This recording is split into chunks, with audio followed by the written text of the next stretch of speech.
문재인 대통령이 공수처장한테 임명장을 주면서 정식으로 이 공수처 발족식이 있었습니다. 현판식이 있었어요. 그래서 공수처가 공식적으로 2021년도 1월 21일부로 발족하게 됐어요. 그래서 문재인 대통령은 임명장을 주면서 가장 중요한 덕목은 중립성과 독립성. 그래서 정치로부터 중립, 기존 사정기구로부터는 독립을 하는 것이 굉장히 중요하다.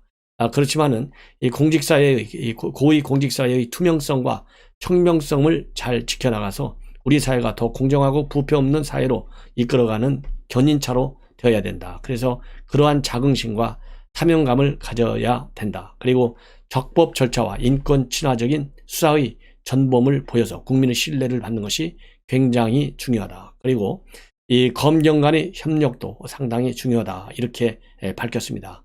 이러한 이 대통령의 당부와 관련해서 선진수사기구, 인권 친화적 수사기구가 되는데 초석을 놓아서 공수처가 국민의 신뢰를 받는, 그러면서 검찰이 지금 잘못된 수사 관행이 변화가 되는 그런 여건을 만들겠다. 이렇게 말하자면 덕담을 서로 주고받았는데요. 이번 대통령의 당부 말씀 중에 차이가 나는 것은 윤석열 총장 임명장 줄 때는 살아있는 권력에 대한 수사도 게을리하지 말아라. 그것이 검찰이 해야 할 길이다. 본인의 임무다. 이렇게 얘기했는데요. 이번에는 살아있는 권력에 대한 수사에 관해서 단 한마디도 하지 않았습니다. 이걸 보면 이제 윤석열 총장 이번에 청문회 준비 과정에서 언론과의 인터뷰, 그리고 청문회 석상에서의 여러 가지 발언을 보면 제2의 윤석열 과정을, 그런 길을 갈 가능성이 제가 보기에는 한 51대 49로 일단은 좀 큰 것이 아닌가 하는 생각이 드는데요. 이러다 보니까 이번 이 공수처장의 임명장 주는 현장에서 대통령의 발언이 굉장히 신중해졌다. 그래서 속된 말로 말하면 좀 긴장하고 있는 것이 아니냐. 그래서 괜히 긁어부스러 만들 필요는 없다. 윤석열 말하자면 이 반면 교사적인 효과를 이번에 공수처장의 임명장을 주면서 대통령의 말씀을 통해서 보면 그런 거를 역력하게 우리가 느낄 수 있다. 이렇게 생각이 되고요.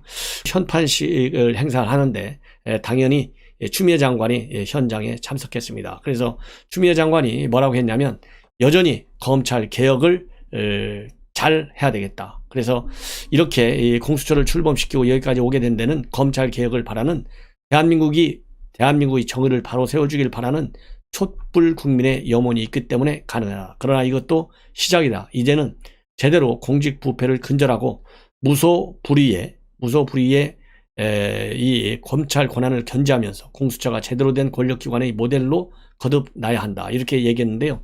이 공수처 발족을 계기로 해서 추미애 역시 다시 한번 검찰 개혁을 강력히 국민들에게 호소하는, 그럼으로써 이 공수처가 윤석열 검찰이 수사하는 현안에 대해서 언제든지 이첩하라, 이런 요청을 하라는 것을 간접적으로 촉구하는 이런 메시지라고 저는 봅니다.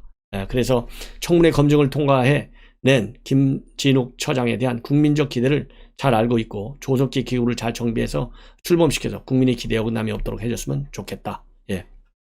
이렇게 얘기를 하고 있습니다. 그래서 여전히 추미애의 마음속에는 검찰개혁 하나밖에 남지 않았다는 생각이 들고요. 그러한 생각의 일단을 여과 없이 드러냈다. 그런데 이렇게 현판식을 할 때 이 언론 앞에서 다 한 얘기 들으지 않습니까?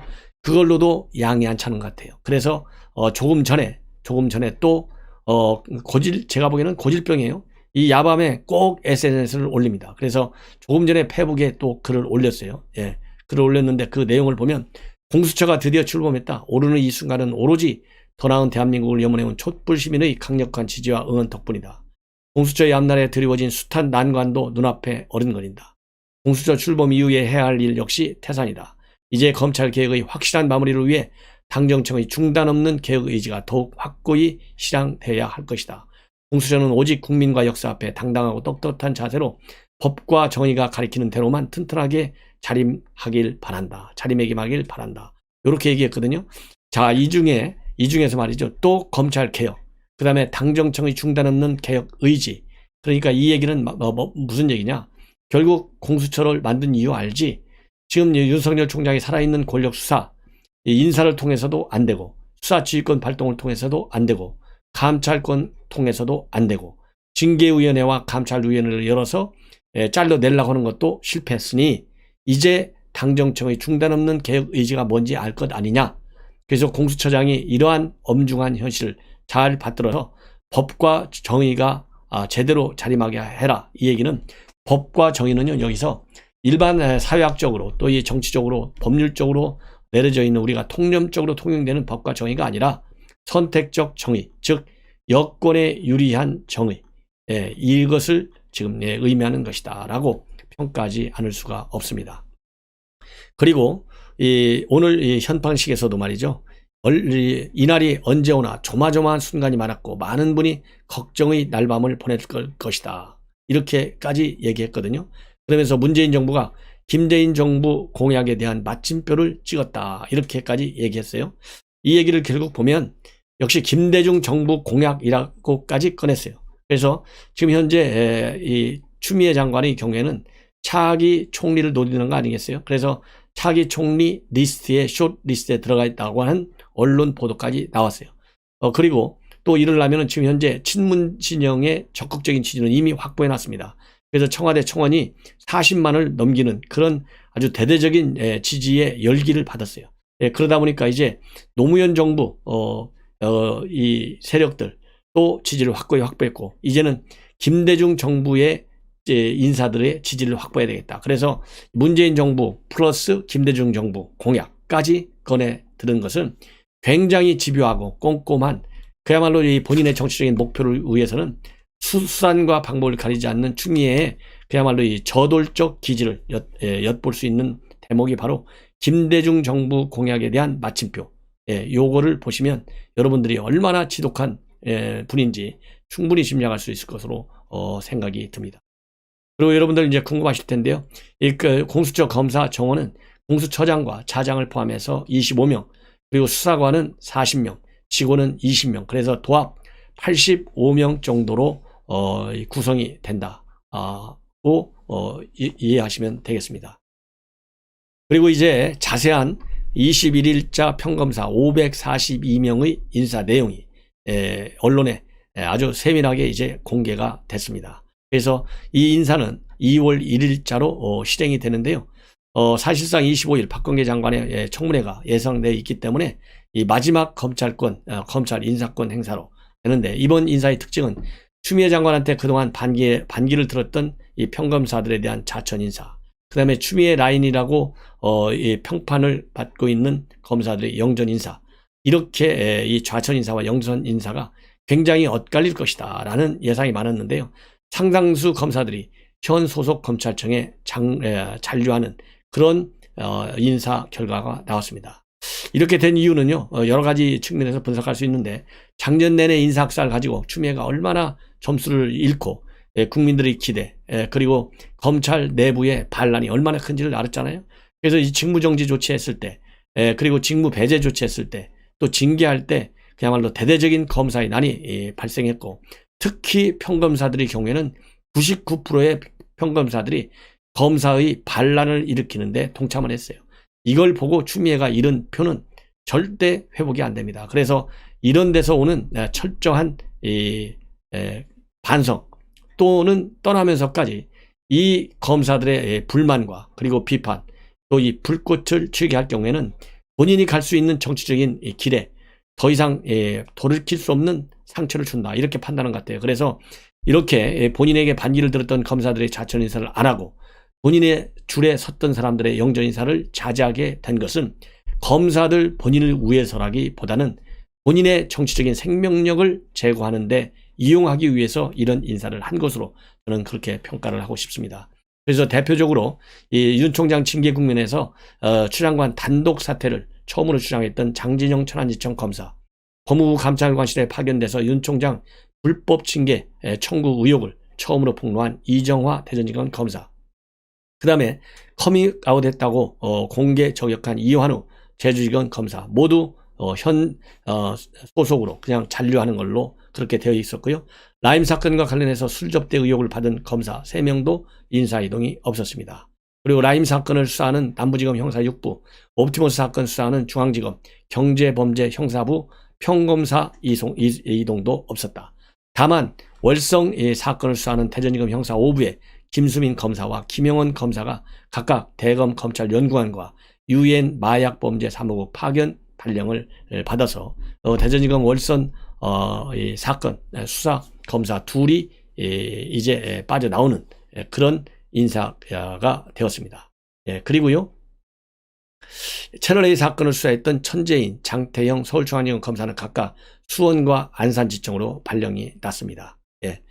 그리고 이번에 또 윤 총장 징계 사유인 판사 사찰 문건과 관련해서 법무부를 비판했던 차한성 전 대법관 아들 차호동 부산지검 검사는 서울 남부지검으로 발령이 났다. 이걸 보면요, 그야말로 이 검사의 난을 거치면서 추미애가 겁을 잔뜩 먹었다는 측면이 하나 있고요, 본인의 정치적인 욕심을 여전히 잘 챙기고 있다는 두 가지 측면에서 이번 평검사 인사는 평가할 수 있을 것 같습니다. 자, 그리고 이건 방금 전에 보도된 내용입니다. 방금 전에 보도된 내용인데요, 결국 대전지검 월성 원전 사건 수사 이 칼자루가 고의선으로 향하고 있습니다. 그래서 내주 초에 백운규 전 산자부 산업통상자원부 장관에게 출두 소환 통보를 한 것으로 그렇게 알려지고 있습니다. 이미 이 산업부, 그 다음에 산업부에서는 제일 높은 사람이 국장이 구속되어 있고요, 한국수력 원자력 직원들 이 부사장과 또 이 본부장 이미 소환 조사를 마쳤고, 지금 남아있는 사람들이 백운규, 그 다음에 한수원 사장, 그 다음에 최이봉 가스공사 사장, 이런 고위선들이 남았는데요, 1차적으로 백운규 전 장관에 대한 소환 통보 조치가 내려갔습니다. 그래서 여러분들 잘 아시다시피 이 백운규 장관은 청와대 최이봉 비서관으로부터 대통령이 그거 언제 월성 가동 중단이 언제 결정되느냐라는 이 하명을 받은 이유로 담당 공무원에게 보고서를 쓰게 해가지고 산업부 공무원이 본래 2년 후에 월성 원전을 한시적으로 가동, 2년 후까지는 한시적으로 가동해 주겠다라는 보고를 올리니까 너 죽을래? 라고 하면서 즉시 가동 중단 보고서를 다시 쓰라, 이렇게 지시한 의혹을 받고 있고요. 이런 의혹은 이 최재형 감사원장이 국정감사 시에 이 답변을 통해서도 사실로 확인이 된 바 있습니다. 그리고 또 이 500여 개 자료를 삭제한 혐의로 기소된 산업부 공무원들로부터 월성 1호기 계속 가동의 경제성을 낮추는데 개입한 것은 바로 백 장관의 지시에 따른 것이다. 이런 진술까지 검찰에서 확보하고 있는 것으로 그렇게 알려지고 있거든요. 그래서 이 백운규 장관을 소환 조사에서는 청와대에다가 즉각적으로 이 가동 중단하는 보고서를 쓰게 한 경위, 그 다음에 경제성 조작 평가를 조작하도록 지시한 혐의, 이런 거에 관해서 이제 본격적으로 검찰이 수사에 나선 것이다, 이렇게 보면 되고요. 이어서 아까 말씀드린 대로 이제는 청와대를 직접 향해서 청와대에 대한 압수수색까지도 곧 임박한 것이 아니냐라는 합리적 추론과 또 관련 언론 보도가 이미 있었다는 말씀도 함께 드립니다. 자, 그리고요, 이용구 사건이 이제 일파만파로 커지고 있어요. 이 검찰에서 이용구 사건에 대한 수사에 속도를 내고 있습니다. 최근에 이 블랙박스에 녹화되어 있던 그 동영상을 기사의 핸드폰 포렌식 분석을 통해서 입수했습니다. 그런데 다시 서울중앙지검에서는 블랙박스 업체하고 이 서초경찰서에 관할 수사관이 통화한 내역과 문자 메시지를 확보해서 현재 조사를 하고 있는 것으로 알려지고 있는데요. 당시 경찰에서는 블랙박스 영상의 존재를 알고 있었는지 여부를 지금 검찰이 조사 중에 있는 것으로 나타나고 있는데요.